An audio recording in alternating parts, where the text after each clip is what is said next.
ठीक, अब देखेंगे plastic house, glass house in floriculture. इसका मतलब क्या है, सारी कल्टीवेशन आप जो पहले पढ़े हो वही कल्टीवेशन यहाँ लिखना है, लिखना कुछ अलग नहीं है। इस पर जानने वाले 3-4 चीज़ है बेसिकली जानना चाहिए। और जब ग्रीन हाउस में आप ग्रीन हाउस में किसी का कल्टीवेशन लिखोगे तो आपको सिर्फ इसको पॉइंट को दर्शाना पड़ता है। अब इस पर बेसिकली 2-3 चीज़ एक्स्ट्रा आपको पाया जाएगा। हर फ्लावर का टेम्परेचर, ह्यूमिडिटी, डे नाइट का ह्यूमिडिटी टेम्परेचर और लाइट इंटेंसिटी, बेसिकली सबसे खास बात 4 चीज़ है। बाकी कल्टीवेशन आपका सेम रहेगा, ठीक है। अब बेसिकली जो प्लास्टिक हाउस है, ग्रीन हाउस है, या एक ग्रीन हाउस, प्लास्टिक हाउस या ग्लास हाउस, ये बेसिकली ग्रीन हाउस या प्रोटेक्टेड कल्टीवेशन का एक कॉन्सेप्ट है छोटा सा। तो इस पर हम जो मीडिया लेते हैं, ठीक है, मीडिया मतलब ग्रोइंग करने के लिए जो मटेरियल लेते हैं उसको बोलते हैं मीडिया। इसका ऑब्जेक्टिव अब लिख लोगे, green house, green house, protected cultivation का क्या ऑब्जेक्टिव है? पानी, बरसात, इंसेक्ट, पेस्ट, सारी चीज से बचा कर रखना और उसी में खेती करना। Under the protected cultivation they have to the maintain the artificial environment that should be the growing of the ornamental plant and other vegetable crops and other propagating material like that cutting, budding should be the applied। मतलब अलग अलग चीज का अलग अलग इस्तेमाल करते हैं जी, है कुछ नहीं। बेसिकली हम तुमको बाहर के जो इन्वायरमेंटल है वो किसी भी प्लांट के लिए सुटेबल नहीं, कम ज्यादा होते रहते हैं, वही कम ज्यादा ना हो, एक सुटेबल प्रोवाइड करना, बस ये सारी चीज का मतलब एक ही है, सुटेबल प्रोवाइड करना है। अब सुटेबल प्रोवाइड करोगे तो तुम बेसिक ऑब्जेक्टिव क्या लिखोगे? इंसेक्ट पेस्ट आने का चांसेस, ये सब दुनियादारी सब चीज कम रहता है। ये आप 2-4 पॉइंट सोच लेना, ठीक है।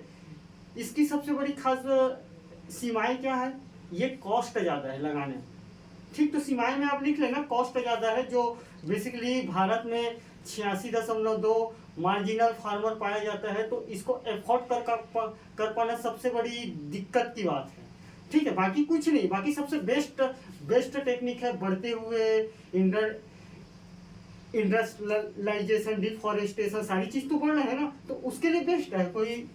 तो ग्रोइंग मीडिया देख लेते हैं। सबसे पहले ग्रोइंग मीडिया में आता है रॉक सहूल, ठीक। रॉक सहूल, हुल कैसे लिखते हैं? हुल, रॉक सहूल सबसे पहले ग्रोइंग मीडिया देखते हैं। तो बेसिकली जो रॉक सहूल मीडिया रहता है, मीडिया मतलब ग्रोइंग करने का, माटी वाटी में सब मिलाते हैं वो वाला मीडिया। तो जो रॉक सहूल रहता है ये स्लाइटली एल्कलाइन कंडीशन का रहता है, क्षारीय कंडीशन का। क्षारीय मतलब 7 से और 8.5 वाले के बीच में जिसको बोलते हैं उसको बोलते हैं स्लाइटली क्षारीय, ठीक। क्षारीय भी कई प्रकार के हैं, तो स्लाइटली क्षारीय नेचर का रहता है, क्योंकि हमको मिट्टी को सबको मेंटेन करना है तो सब चीज लेना पड़ेगा। उसके बाद अपन लेते हैं कोकोपीट, ठीक। कोकोपीट तो कोकोपीट हम जनरली 3:1:1 में लेते हैं। इसका मतलब क्या है? कोकोपीट का मतलब क्या है? जो अपन किसी भी ग्रीन हाउस या प्लास्टिक हाउस में, किसी में या ग्लास हाउस में बेसिकली मीडिया के साथ मिक्स करने का जो रेशियो रहता है 3:1, 1:1, ठीक है। क्योंकि कोकोपीट कई प्रकार का होता है। बेसिकली कोकोपीट मतलब चाय पत्ती के समान वाला जो एक खाद रहता है ना, ऑर्गेनिक खाद, उसी को बोलते हैं। वो चाय पत्ती के समान ही दिखता है कोकोपीट। तो हम दूसरा मीडिया लेंगे कोकोपीट लेने के बाद लेंगे हम तीसरा लेंगे वर्मीकुलाइट। वर्मीकुलाइट क्या है? वर्मीकुलाइट आप पढ़े हो सोशल साइंस में। वर्मीकुलाइट को भी अपन इस्तेमाल करते हैं मीडिया में, ठीक है। तो यहाँ वर्मीकुलाइट हो गए। तो चौथा चीज लेंगे परलाइट क्या है? ये सब न्यूट्रिएंट सारी चीज ना प्रोवाइड करेंगे, ठीक। तो यहाँ वर्मीकुलाइट हिंदी में लिख देता हूँ, वर्मीकुलाइट, यहाँ परलाइट, ये इसकी खास बात है सारी चीज का। बेसिकली यही सारी चीज मीडिया में प्रयोग करेंगे। उसके बाद अपन यूज करते हैं बार का, ठीक। बार का क्या होता है? बार का कई प्रकार का होता है, जो बेसिकली किसी का बुरादा, जैसे कि कोकोपीट नहीं, नारियल के हस्क का बुरादा और को लकड़ी का बुरादा और कई प्रकार का सड़े गले वाला जो बुरादा होता है उसको बोलते हैं बार का, ठीक। तो जो ऑर्नामेंटल फ्लावर अपन लेते हैं किस पर? पोड में लगाने के लिए, तो तो पोर्ट में लगाने के लिए अपन लेते बारकर का यूज करते हैं। अब ग्लास हाउस में हमको बारकर का इस्तेमाल करना पड़ेगा, क्योंकि ग्लास हाउस में क्या चीज़ किए हैं, पोर्ट में लगाना है अधिकतर। तो भाई जो हमारा मिट्टी है, तो मिट्टी में हम बारकर मिलाएंगे कि नहीं मिलाएंगे, मिलाएंगे तब तो हमारा मिट्टी फ्रीएबल नेचर का रहेगा। साथ ही साथ है हमारा राइस हस्क का। राइस हस्क का मतलब क्या है, राइस हस्क का, अरे राइस जो चावल का मिलिंग करते हैं ना, तो मिलिंग करने के बाद जो छिलका निकलता है उसी को बोलते हैं राइस हस्क का। तो उसको भी अपन लेते हैं मीडिया में, ठीक है। उसके बाद अपन लेते हैं स्पेगम ग्रास, क्या बोलते हैं, स्पेगम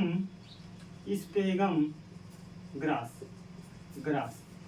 ये हमारा मीडिया हो गया। मैं एक एक का बात नहीं कर रहा हूँ, क्यों नहीं कर रहा हूँ, टाइम नहीं। आप सातों मीडिया का यूज करते हैं करके लिखे, और यह मीडिया का प्रयोग अपन ग्रीन हाउस या ग्लास हाउस में प्रयोग करते हैं मिट्टी के साथ पोर्ट में डालने के लिए और सारी चीज को डालने के लिए। आप यहाँ एक लाइन में लिखिए सभी प्रकार की मीडिया को ग्लास हाउस या प्लास्टिक हाउस में यूज करते हैं, बेसिकली समझ गए। 7-8 मीडिया, सारी चीज आना चाहिए तुम्हारे एक लाइन में, ऐसे आना चाहिए और इधर नाम रहना चाहिए। ये मीडिया अपन इस्तेमाल करते हैं। तो सारी मीडिया का कोई एसिडिक नेचर होगा, कोई एल्कली नेचर होगा, कोई स्लाइडली एसिडिक होगा, कोई स्लाइडली क्षारीय होगा। तो सारी मीडिया को मिक्स करेंगे तो अपन न्यूट्रल की कंडीशन में बढ़ जाएंगे, ठीक। अब बेसिकली अपन इस पर बात करेंगे बनावट, इसकी बनावट थोड़ा सा जान लेते हैं। क्या क्या कंपोनेंट रहते हैं ग्लास हाउस और प्लास्टिक हाउस को निर्माण करने के समय, ठीक। तो सबसे पहले अपन बात करेंगे बेसिकली, यहां तक तो समझ गए। अब अपन जाएंगे बेसिकली इसका कंपोनेंट में क्या क्या रहता है, ठीक। कंपोनेंट मतलब क्या है, इसकी बनावट से संबंधित चीजों में जाएंगे। तो सबसे पहले रहता है ग्लेडिंग मटेरियल, बोलते हैं जिसको ग्लेडिंग मटेरियल। भाई प्लास्टिक हाउस ग्रीन हाउस बनाना है तो ऐसे छानी खबर करके तो नहीं बना सकते, ढाल के तो नहीं बना सकते, तो हमको मटेरियल चाहिए कि नहीं मटेरियल चाहिए। तो सबसे पहले ग्लेडिंग पदार्थ में हम पॉली हाउस ग्रीन हाउस के निर्माण को, ये प्लास्टिक हाउस और ग्लास हाउस के निर्माण के लिए पॉलीकार्बोनेटेड ग्लास का प्रयोग करते हैं। पॉलीकार्बोनेटेड ग्लास का प्रयोग करते हैं, जो बेसिकली अल्ट्रावायलेट रेस से ऑर्नामेंटल फ्लोरिकल्चर प्लांट को, फ्लोरी मतलब फ्लावर के खेती को बचाता है। क्योंकि जैसे प्लास्टिक का निर्माण करेंगे, जिसकी प्लास्टिक या ग्लास का जो जिसकी रहता है 3 से 4 mm थिकनेस रहता है। थिकनेस मतलब मोटाई, ठीक, मोटाई रहता है। ये सबसे पहले ग्लेडिंग मटेरियल हो गए। भाई ग्लेडिंग मटेरियल चाहिए कि नहीं चाहिए, जो सामान्यतः 12 फीट के आसपास जो सेंट्रल हाइट रहता है ग्लास हाउस का, वह जो सामान्यतः जमीन से 6 मीटर के आसपास रहता है। 6 मीटर मतलब 18 फीट, 6 मीटर के आसपास रहता है। आप नीचे लिखे ना, मैं ऊपर लिखा हूँ। एक ग्लेडिंग मटेरियल समझ गए, जो ढकने वाला अल्ट्रावायलेट सारी चीज करे। भाई अल्ट्रावायलेट डायरेक्ट आएगा तो इफेक्ट करेगा कि नहीं करेगा। हमारा प्लांट के डीएनए में अगर प्लांट के पत्ती फ्लावर में इफेक्ट करेगा तो हमारा प्लांट मर जाएगा। अल्ट्रावायलेट क्या मोर देन द मतलब क्या है, अल्ट्रावायलेट बेसिकली होता ये है कि अल्ट्रावायलेट क्या नुकसान ही तो पहुंचाता है। तो उस नुकसान से बचने के लिए हम ग्लेडिंग मटेरियल क्या चीज का यूज किए हैं, पॉलीकार्बोनेटेड का। ये पॉलीनेटेड कार्बोनेटेड हमको बचाएगा बेसिकली। और इस पर ग्लास हाउस में हम ग्लास का पॉलीकार्बोनेटेड ग्लास का यूज कर देंगे, बाकी तो सेम है ना कॉन्सेप्ट, ठीक। तो यहाँ तक समझ गए। उसके बाद दूसरा होता है कल्टर, ठीक। दूसरा कंपोनेंट में है ग्लास हाउस प्लास्टिक हाउस में है कल्टर क्या है, कल्टार हो गया, कल्चर हो गया, कल्टर, कल्टर बोलते हैं, हिंदी में लिखो कल्टर। कल्टर बेसिकली जो रेन वाटर है, रेन वाटर जो बारिश होता है, तो बारिश की पानी को, बारिश की पानी को, बारिश की पानी को इकट्ठा करके बाहर करता है, इकट्ठा करके बाहर करता है। ठीक, तो ये इसकी देश से, अरे बेसिकली जो अगर मान लो ऐसे बना है तो यहाँ कल्टर लगे रहते, तो सारी पानी यहाँ आके यहाँ रुकेगा, और ये कल्टर ऐसे सीधा रहता है और ढलान रहता है, ढलान के बाद जाके पीछे में गिरता है, उसी को बोलते हैं कल्टर, और कोई खास बात नहीं। उसके बाद हमारा रहता है फॉरगेट, दूसरा फॉरगेट। फॉरगेट से क्या करते हैं, इरिगेशन प्रोवाइड करते हैं। ठीक, इरिगेशन देते हैं, इरिगेशन देने की मशीन है फॉरगेट। यही फॉरगेट में धुआं तक पानी जो देते हैं ना, यही फॉरगेट का खेल है। ठीक, तीसरा चीज रहता है बेसिकली फर्टिगेशन टैंक। फर्टिगेशन मतलब क्या होता है, जिस पर अपन फर्टिलाइजर प्लस न्यूट्रिएंट का सॉल्यूशन रहते हैं, सॉल्यूशन जो फ्लावर क्रॉप्स को प्रोवाइड करते हैं, फ्लावर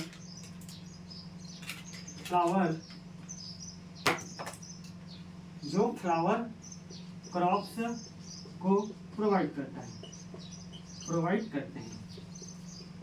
हैं। ठीक है, जो बेसिकली फ्लावर क्रॉप्स को प्रोवाइड करते हैं। यहाँ तक समझ गए, कल्टार हो गए, फर्टिगेशन हो गए।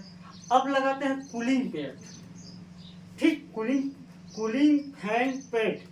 ठीक, चौथा नंबर के हमारा जो इसका मटेरियल है कूलिंग फैन पैड।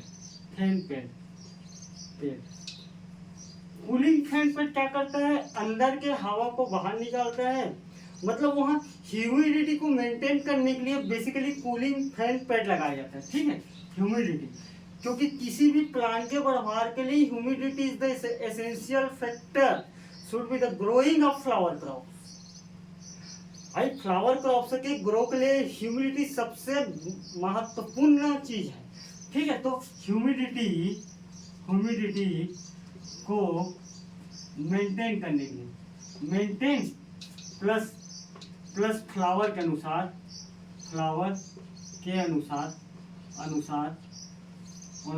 प्रोवाइड करते हैं। ठीक है, तो यहाँ तक समझ गए। एक रहते हैं nutrient solution tank, only nutrient बस का सॉल्यूशन टैंक रहता है, जो बेसिकली कुछ ऐसे फ्लावर क्रॉप्स है जो बेसिकली न्यूट्रिएंट के लिए बहुत ही लोइंग प्लांट होगा, तो एक रहता है न्यूट्रिएंट सॉल्यूशन टैंक। ठीक, न्यूट्रिएंट सॉल्यूशन टैंक। ठीक, तो न्यूट्रिएंट सॉल्यूशन टैंक क्या है, न्यूट्रिएंट का सॉल्यूशन रहता है। न्यूट्रिएंट मतलब खनिज नहीं, पोषक तत्व। ठीक, पोषक तत्व का सॉल्यूशन रहते हैं। बात यहाँ तक समझ गए।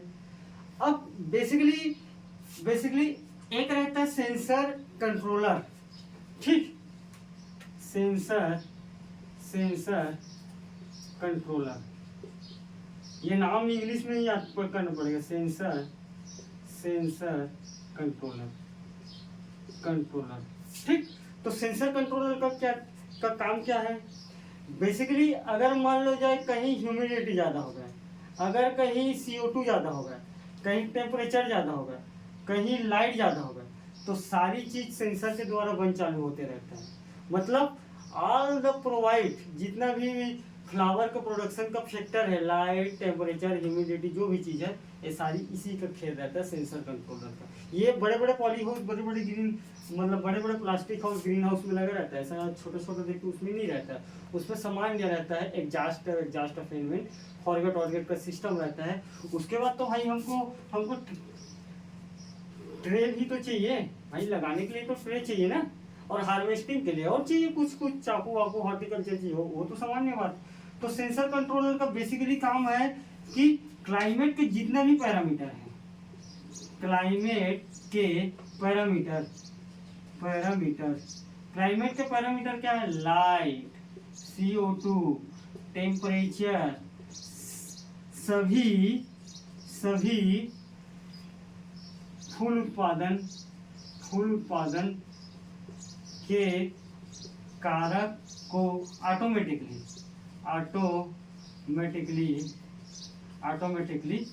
मेंटेन करते हैं, मेंटेन करते हैं। ठीक है, यहाँ तक एकदम क्लियर है। अब ग्लेडिंग मटेरियल हो गए। अब हमको क्या चाहिए? लाइट चाहिए, ह्यूमिडिटी चाहिए, लाइट इंटेंसिटी चाहिए। बाकी कल्टीवेशन आप पढ़े होंगे, तो जो भी कल्टीवेशन आएगा पहले ये सारी बात को दो चर्चा लाइन में अपनी समझ के अनुसार दर्शाना है। क्या ऑब्जेक्टिव है, क्या ग्लेडिंग मटेरियल लगता है, और ग्लेडिंग मटेरियल में क्या क्या कंपोनेंट रहता है ग्रीन हाउस में, जो बेसिकली हमको बाकी बाहर की इन्वायरमेंटल से भाई रहना तो चाहिए ना। बाहर की इन्वायरमेंटल से क्या है भाई? अगर बाहर की इन्वायरमेंटल से अगर तुम सारी चीज को नहीं बता पा रहे हो तो फिर तो तुम्हारा आंसर खत्म है ना। ठीक है, तो बाकी हम बता रहे हैं। ठीक,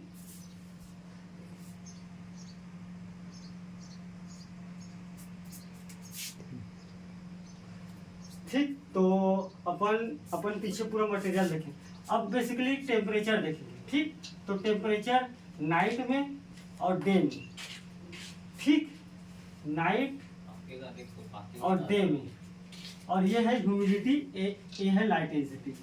तो जो डे और नाइट का दोनों का अगर टेम्परेचर है, ये नाइट है रात में, तो ये बेसिकली 10 से 20 डिग्री कंडेंसेशन का अगर मान लो जाए किसी भी ग्लास हाउस या प्लास्टिक हाउस में कर रहे हैं तो नाइट में भी और डे में भी 10 से 20 डिग्री लगना चाहिए।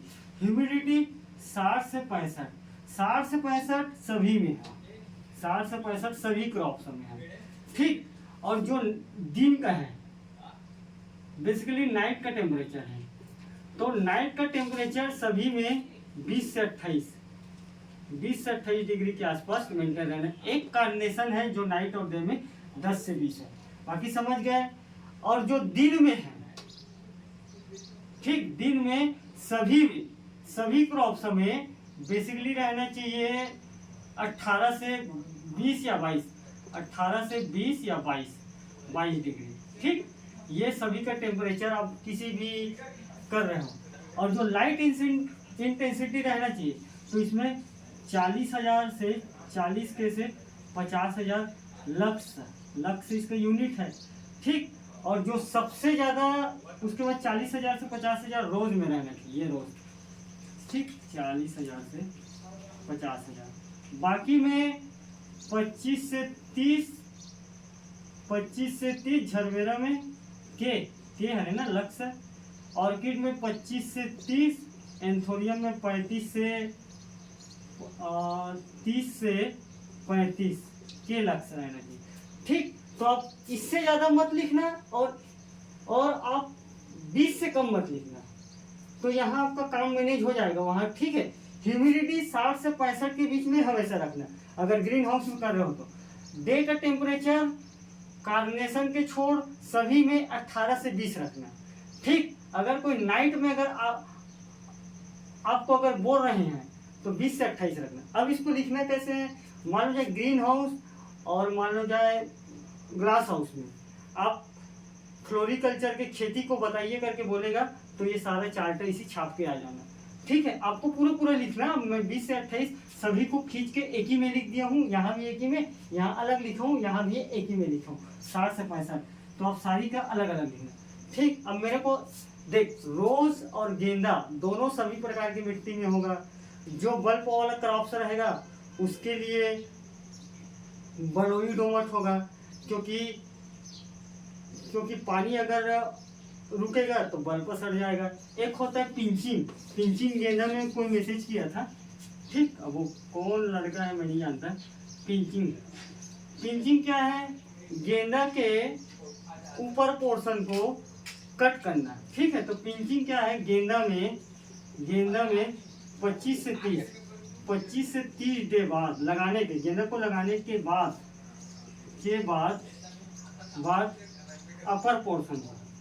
अपर पोर्शन को पिंच करते हैं। पिंच मतलब कट करते हैं, ऐसे करके नाखून से कट करके निकालेंगे तो क्या है, बाकी का शाखा बढ़ेगा, बाकी का शाखा बढ़ जाएगा। ये अगर मान लो गेंदा का है, ठीक, तो गेंदा के ऊपर वाले पोर्शन को अपन पिंच करके हटा देते हैं। तो बाकी जो ऊपर बनने में जितना न्यूट्रिएंट लग रहा था अब ये सारी शाखा बनने में लग जाएगा, तो फ्लावर तो इसी में निकलना है ना। तो हमारा फ्लावर की संख्या को बढ़ाने के लिए पिंचिंग का क्रिया करते हैं। एक है कार्नेशन, कार्नेशन में भी पिंचिंग करते हैं। बाकी कार्नेशन में दो कंडीशन रहता है, या तो कार्नेशन में होता ये है कि जो कार्नेशन का है तो कार्नेशन के फ्लावर के साइज को कम या ज़्यादा करने के बेसिस पे, यहाँ प्रोडक्शन को बढ़ाने के बेसिस पे है। दोनों में याद रखना, यहाँ प्रोडक्शन को बढ़ाने में है और कार्नेशन में क्या है, फ्लावर के साइज या कम ज़्यादा करने के बेसिस पे है पिंचिंग। ठीक, तो हमारा क्लास यहीं तक रखते हैं इसका। और तुम पहले से बताए नहीं, हमको मैसेज किए थे कोई, तो कोई एक भाई हमारा मैसेज कर गया, तो हमारा तो उद्देश्य है पढ़े हैं तो पढ़ा देते हैं। ठीक है, मैं इसको सारी चीज़ को आपको मैं बाद में बड़ा बारीकी तरीके से बताऊंगा कॉन्सेप्चुअल क्रिएटिविटी के साथ। आप बेझिझक रहे, अगर आप किसी भी एग्जाम, कॉलेज एग्जाम हो चाहे किसी भी एग्जाम हो, उसके लिए दे हैव टू सफिशिएंट, या CAT VHU ICR के लिए सफिशिएंट है ये। बाकी अगर आपको समझना है कॉन्सेप्चुअल क्रिएटिविटी के साथ तो फिर अलग से बैठना पड़ता है। ठीक, तो आप इतने को रटे और पढ़ें और अपना पेपर दें। आप सबको ऑल द बेस्ट। ठीक।